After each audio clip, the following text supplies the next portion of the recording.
बिस्मिल्लाहिर्रहमानिर्रहीम। अस्सलामुअलैकुम। तो डियर फेलोज़, आज हमारा तारफ़ी सेशन है और इसमें हम बात करेंगे पंजाब पब्लिक सर्विस कमीशन में बायोलॉजी, बॉटनी, ज़ूलॉजी की गाइडलाइन और हेल्प के बारे में। तो इन सब बातों को करने से पहले मैं अपना तारुफ करवाता हूँ। हमारी ऑर्गेनाइजेशन के जो प्रोजेक्ट CEO हैं doctor Mohammad Kashif Prince, assistant professor हैं Cholistan university of veterinary and animal sciences Bahawalpur. ये यंग एज में ही PhD कर चुके हैं, हाईली क्वालिफाइड पर्सन है और पूरे पाकिस्तान में एजुकेशनल डेवलपमेंट के लिए और रिसर्च ओरिएंटेड स्टडीज़ के बारे में बड़ा काम कर रहे हैं। ख़ुद भी बहुत अच्छे रिसर्चर हैं और इनकी ख्वाहिश है कि पाकिस्तान में एक तो जो है वो हमारी अपने सब्जेक्ट पे ग्रिप हो जाए और दूसरे नंबर पे हम रिसर्च में चीटिंग ख़त्म कर दें। हमारे इस प्रोजेक्ट का पर्पज़ ये है। अगर मैं अपनी बात करता हूँ तो मेरा नाम प्रोफेसर मोहम्मद आतिफ प्रिंस है, head of department of biology, government Islamia degree college Badomalhi Narowal. मेरे लिए जस्ट इतना ही काफ़ी है। हम एक दूसरे के साथ मिल के बस सीखना चाहते हैं। कुछ मैं आपसे सीखूंगा, कुछ आप मुझसे सीखेंगे। तो इसी तरह ये जो ना हमारा सेशन इंशाल्लाह फ्रूटफुल होगा। हम अच्छे बायोलॉजिस्ट भी बनेंगे और कोशिश करेंगे कि हमारा एक टेस्ट नहीं, सारे पब्लिक सर्विस कमीशन के टेस्ट क्लियर हो जाएं। तो मैं अपनी ऑर्गेनाइजेशन के बारे में बात करता हूँ, Prince Education Network. Our motto is to learn and share. Doctor Kashif साहब ने ये जो ऑर्गेनाइजेशन बनाई है, इसका मकसद ही ये है कि अच्छी तरह से सिखाया जाए और उसके अलावा जो सीखने वाले हैं वो दूसरे जो दोस्तों, दूसरे बच्चों को सिखाएं। Our project is to enlighten the versatile mind of those who lack resources and unable to join the regular highly paid academies. For example हमारा जो है अभी इस प्रोजेक्ट के तहत FSC का एक सेशन चल रहा है जिसमें हम FSC के प्री मेडिकल के जो स्टूडेंट्स हैं उनकी कोचिंग कर रहे हैं। उनको हम बायोलॉजी, फिज़िक्स और केमिस्ट्री पढ़ा रहे हैं और इसी तरह कोशिश करते हैं कि उन एरियाज़ में, रिमोट एरियाज़ में जहाँ पर टीचर अवेलेबल नहीं, जहाँ पर रिसोर्स अवेलेबल नहीं, उनको एक स्टैंडर्डाइज्ड और क्वालिफाइड एजुकेशन प्रोवाइड की जा सके। तो इसके बारे में आगे चलते हैं। जो करंट प्रोजेक्ट है ये जो जिसमें उन्होंने मेरी ड्यूटी लगाई हुई है, A project for the biologist of Pakistan, especially PPSC aspirants. We will provide every kind of help and share our abilities for the standardized and conceptual preparation of biology, botany, zoology for every kind of exam. तो इस project का जो purpose ये है कि हम shortcut पे ना बैठें, हम अच्छे बायोलॉजिस्ट बन सकें, अच्छे बॉटनिस्ट बन सकें, अच्छे ज़ूलॉजिस्ट बन सकें। इसमें कोशिश की जाएगी कि आपको बायोलॉजी अच्छी तरह से सिखाई जा सके या फिर आपके साथ नॉलेज अपना शेयर किया जा सके, आपको एक सिस्टम दिया जा सके जिस सिस्टम के तहत आप शॉर्टकट को छोड़ें और ईच एंड एवरीथिंग अपने जो सब्जेक्ट के बारे में उसको हासिल करें, उसको गेन करें। तो इस प्रोजेक्ट का पर्पज़ ये है कि जिसमें अगर आप हमारे साथ ज्वाइन करना चाहते हैं तो इसमें क्या होगा कि आप कम से कम एक अच्छे बायोलॉजिस्ट बनेंगे। टेस्ट आप फिर आगे सारे क्लियर करते जाएंगे, ना कि ये लेक्चरशिप का, बल्कि आप हर किस्म का टेस्ट है। आप PMS का टेस्ट भी दे सकते हैं, आप CSS का टेस्ट भी दे सकते हैं, लेकिन अगर आपके पास सब्जेक्ट पे ग्रिप नहीं तो आप कोई भी टेस्ट जो है वो नहीं दे सकेंगे। अब हम स्टेप्स की बात करते हैं। तो स्टेप्स में मैं बात करूंगा सब्जेक्ट प्रेपरेशन की। Subject preparation biology, botany, zoology आप मेरे साथ करेंगे और मैं कोशिश करूंगा कि अपने जो एक्सपीरियंस आपके साथ शेयर कर सकूं। मैंने पब्लिक सर्विस कमीशन के 2 टेस्ट दिए थे, एक लेक्चरशिप का और एक असिस्टेंट डायरेक्टर वाइल्ड लाइफ का। तो असिस्टेंट डायरेक्टर वाइल्ड लाइफ के रिटन में भी मेरा पूरे पंजाब में 2nd नंबर था और उसके अलावा जो Punjab public service commission test था लेक्चरशिप का, ये जो 2012 था, उसमें पूरे पंजाब में बायोलॉजिस्ट में मेरा 8वां नंबर है। तो इसलिए मैं अपना जो नॉलेज है वो आपके साथ शेयर करूंगा कि किस तरह मैंने तैयारी की, किस तरह मैंने अपने नोट्स बनाए, किस तरह हमारा ग्रुप था जो अच्छी तरह से तैयारी करता था और उसके नतीजे में हमने क्या किया, बहुत कुछ गेन किया। और अब मैं इसी तरह कहता हूँ, मैंने शॉर्टकट इस्तेमाल नहीं किया था और मेरी ये कोशिश है कि आप भी इस शॉर्टकट को छोड़ें और अच्छी तरह से तैयारी करें। दूसरे नंबर पे जो डॉक्टर साहब का ख्वाब है उनका ये है कि रिसर्च वर्क जो है वो ऐसा हो कि जो अप्लाइड हो, जो एप्लीकेबल हो। ये नहीं कि हम जो बैट्स की जुएं निकाल के तो थीसिस लिख रहे हैं, तो ये कोई थीसिस तो नहीं होती, इस तरह की थीसिस नहीं। उनका पर्पज़ ये है कि अगर कोई अच्छे बंदे हमारे पास ज्वाइन करना चाहते हैं, कोई ऐसा टॉपिक ढूंढ के लाते हैं जिसका क्या है, जिसके आगे एप्लीकेशंस हैं। फॉर एग्जांपल मुल्क को कोई फ़ायदा है, कोई कौम को कोई फ़ायदा है या आपके सब्जेक्ट को कोई फ़ायदा है, ऐसा जो काम ढूंढें और उस काम में आपको हम हर तरह से फैसिलिटेट करेंगे, कोशिश करेंगे कि आपके साथ मैक्सिमम इंटरेक्शन से आपको जो जो उसमें फैसिलिटीज़ चाहिए वो प्रोवाइड की जा सकें। तो एक पूरा रिसर्च का नेट बनाना चाहते हैं और इंशाल्लाह मुझे उम्मीद है कि डॉक्टर साहब का ख्वाब जो है ना वो पूरा होगा इंशाल्लाह। अच्छा, अब सिलेबस फॉर द पीपीएससी, तो बहुत सारे जो दोस्त हैं वो बार बार पूछ रहे हैं जी सिलेबस क्या है, सिलेबस क्या है। तो ये सिलेबस ओपन ही सिलेबस होता है इसका। अगर यहाँ पर मैं बायोलॉजी की बात करता हूँ तो उसमें बीएस ऑनर के जो फर्स्ट 4 सेमेस्टर्स हैं उसमें ज़ूलॉजी और बॉटनी का जो सिलेबस है वो आप अच्छी तरह से प्रिपेयर कर लें तो आपकी सिलेक्शन हो जाएगी। फॉर एग्जांपल उसमें आ जाता है मिलर एंड हार्ले हो सकती है, उसके अलावा बॉटनी, कार्बन या रामे, जो यानी कि आपकी जो बॉटनी के 4 पेपर्स हैं, ठीक है, और ज़ूलॉजी मिलर एंड हार्ले, और साथ में आप कुछ टॉपिक्स हैं वो आपको बता देंगे। इंशाल्लाह आपका जो बायोलॉजी का टेस्ट है वो क्लियर हो जाएगा। दूसरे नंबर पे ज़ूलॉजी और बॉटनी ये मास्टर्स के जो सब्जेक्ट हैं या फिर बीएस ऑनर के लास्ट 4 सेमेस्टर्स हैं, ठीक है। इसमें अगर आपने ज़ूलॉजी के लिए अप्लाई करना है तो वो प्योर ज़ूलॉजी है, और अगर आपने बॉटनी के लिए अप्लाई करना है तो वो प्योर बॉटनी है। तो ये जनरल सिलेबस है, आप इसको तैयार करें तो अच्छी तरह आपकी तैयारी हो जाएगी। अब जो है ना कुछ ये लिस्ट बना के बैठे होते हैं कि ये हो गया, वो हो गया, फलां हो गया। तो मैं आपको जो पेपर की असेसमेंट है वो करके आपको बताऊंगा कि पेपर की असेसमेंट से हमें अंदाज़ा होगा कि कहाँ कहाँ से पेपर आता है, कौन कौन से सब्जेक्ट से आता है। तो इसके बारे में वैसे भी मैंने ये जो फेसबुक पे पेज के ऊपर बहुत ज़्यादा जो है ना डिटेल इन्फॉर्मेशन दी हुई है, आप उसको विज़िट कर सकते हैं। लिंक मैं इसके साथ दे दूंगा आपको और आपको पता चल जाएगा। अच्छा, अगली बात है, अगला हमारे जो प्रोजेक्ट का हिस्सा है वो लाइफ साइंसेज रिसर्च है। तो ये रिसर्च वर्क आप डॉक्टर साहब से करेंगे, वो आपको थीसिस राइटिंग के बारे में बताएंगे, रिसर्च पेपर राइटिंग के बारे में बताएंगे, brief learning about MS office कि आप माइक्रोसॉफ्ट ऑफिस को यूज़ करके किस तरह आप जो है ना थीसिस की एक ही फाइल में सारी सेटिंग वगैरह जो है उसको कर सकते हैं। उसके बाद आपको रेफरेंस ऐड करने का जो तरीका है, एंड नोट, वो सारा जो है ना डॉक्टर साहब आपको गाइड करेंगे। Who is eligible to apply for the PPSC lectureship job? सबसे पहली तो बात है कि minimum criteria is 16 years of education in respective field. या तो बीएस ऑनर हो सकता है या फिर एमएससी हो सकती है। कंडीशन और रूल जो हैं वो फेसबुक पेज पे मैंने सारे डिटेल में दिए हुए हैं, इक्विवेलेंस भी दिए हुए हैं कि कौन सा बंदा जो है ना बायोलॉजी के लिए एलिजिबल है, कौन सा बॉटनी के लिए, कौन सा ज़ूलॉजी के लिए। तो वो सारे रूल्स मैंने उधर मेंशन किए हुए हैं, तो आप उधर से देख सकते हैं।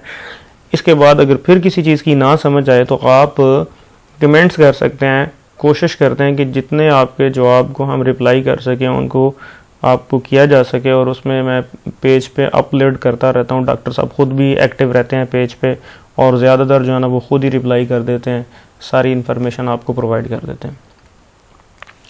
लर्निंग आउटकम्स क्या होंगे हमारी? तो conceptual knowledge in biology, botany and zoology, you will be able to perform well in every field. Like lectureship है, like assistant director wildlife है, असिस्टेंट डायरेक्टर फिशरीज है, रिसर्च ओरिएंटेड जॉब्स हैं, botany related jobs हैं। तो इनके बारे में आपके पास मैसिव नॉलेज होगा, और मुझे उम्मीद है कि अगर आप ऑनेस्टली हमारा साथ दें तो आपका सब्जेक्ट बहुत बेहतरीन तैयार हो जाएगा। रूल्स क्या? नो रजिस्ट्रेशन फीस और any kind of tuition fees, test fees during all session. के हमारा जो सेशन है इसमें एजुकेशन कारोबार है ही नहीं।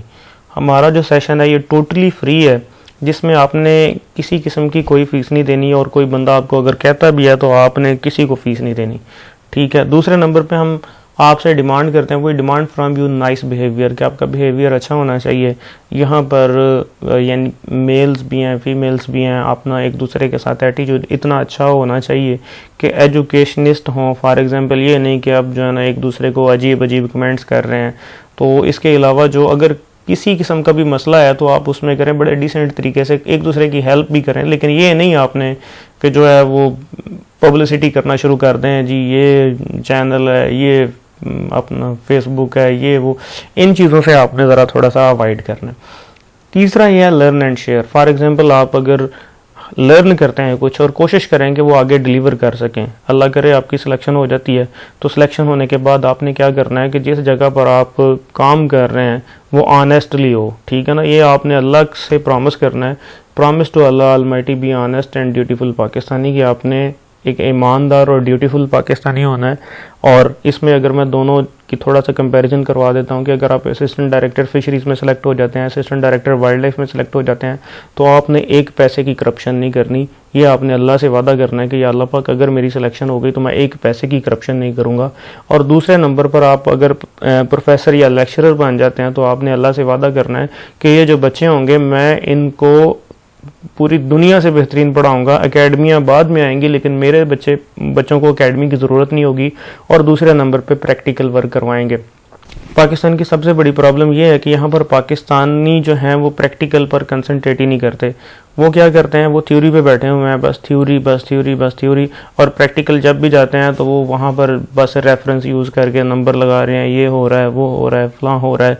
और ये एक ऐसी चीज़ है कि जो मैं कहना नहीं चाहता, बहुत सारे लोग अच्छे लोग हैं लेकिन थोड़ी बहुत इसमें फ्लेक्सिबिलिटी है कि कुछ जगह पर प्रैक्टिकल नहीं हो रहे। कुछ मैं किसी को डायरेक्टली हिट नहीं करता लेकिन वो गवर्नमेंट कॉलेजेस में या फिर जहाँ जहाँ पर भी है, आपने अगर आपकी सिलेक्शन हो जाती है तो आपने प्रैक्टिकल A to Z करवाने हैं, सिलेक्टिव प्रैक्टिकल भी नहीं करवाने हैं। सिलेक्टिव प्रैक्टिकल का एक रिवाज है लेकिन हमने क्या करना है, सिलेक्टिव प्रैक्टिकल नहीं करवाने हैं, हमने ओवरऑल सारे प्रैक्टिकल करवाने हैं। और उसके बाद अप्लाइड नॉलेज देना है। हमने कोशिश करनी है कि बच्चे खुद प्रैक्टिस करें। Concentrate on the practical work, ये बात आपने लाजमन याद रखनी है कि अगर आप प्रैक्टिकल वर्क पर कंसंट्रेट नहीं करते तो समझ लें कि हम डेड एंड में जा रहे हैं। हमारी रिसर्च ज़ीरो है, हमारा कोई कॉन्सेप्ट नहीं बनता, हमें कोई आइडिया ही नहीं रिसर्च का, हमें कोई पता ही नहीं कि तजर्बे आगे कैसे होते हैं। तो इन सब से हम कहाँ पर डेड एंड पे जाएंगे और डेड एंड पे जाके फिर समझ लें कि हमारे पास कोई वापसी नहीं होगी।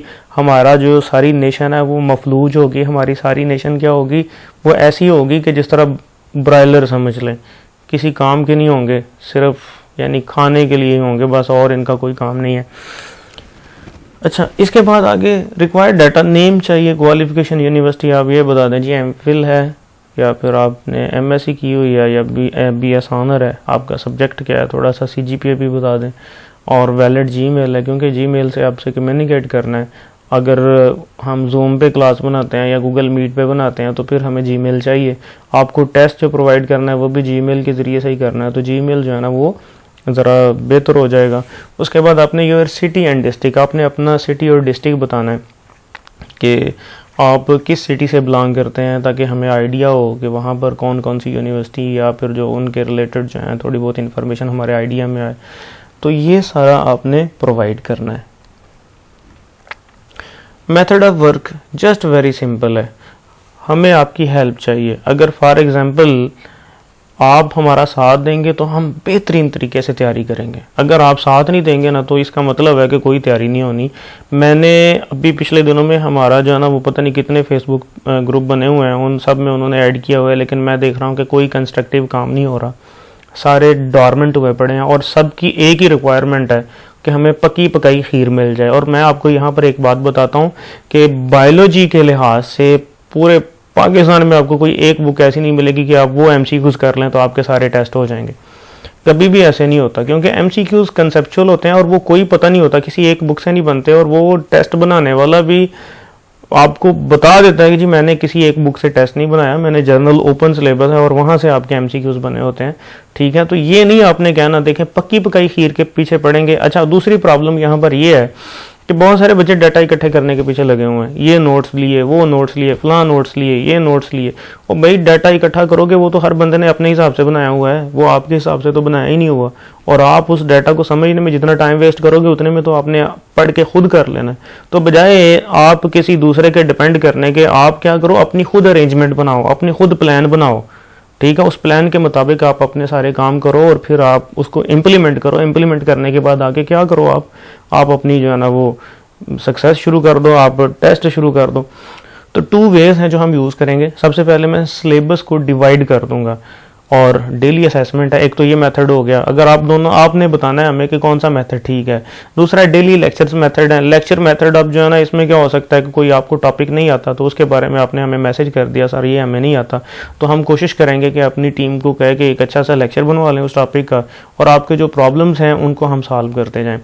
तो डिवीजन ऑफ सिलेबस और डेली असेसमेंट ये मेरे ख्याल में सबसे बेस्ट है। आपको मैं सिलेबस डिवाइड कर दूँ कि फॉर एग्जाम्पल आपने कल पूरी फेरा को पढ़ना है, तो मैं आपको क्या करूँ कि टॉपिक दे दूं और शाम को मैं आपके 20 MCQs daily 20 MCQs। For example ये मुझे थोड़ी सी काम करना पड़ेगा, मुझे अरेंज करना पड़ेगा चीज़ें सारी, डेली 20 MCQs आपको प्रोवाइड करता जाऊँगा। और दूसरे नंबर पे यहाँ पर एक छोटी सी बात मैं आपको कहूँगा कि भाई आपने हमें अपना अपना प्लान दे दो, आप बता दो हमारी इतनी इतनी तैयारी है। ये बात सारी मेरे जहन से निकल ही गई। आपने हमें बताना है कि जी हमारी इतनी इतनी तैयारी है और अभी हमारी तैयारी इतनी नहीं है, ताकि फिर हम ऐसा करें, अगर ग्रुप बनाने पड़ते हैं तो फिर हमारे पास दोस्त हैं, उन दोस्तों को शामिल करके तो हम क्या करेंगे, आपके ग्रुप बना लेंगे और फिर उस तरह आपकी जो है ना तैयारी हो जाए।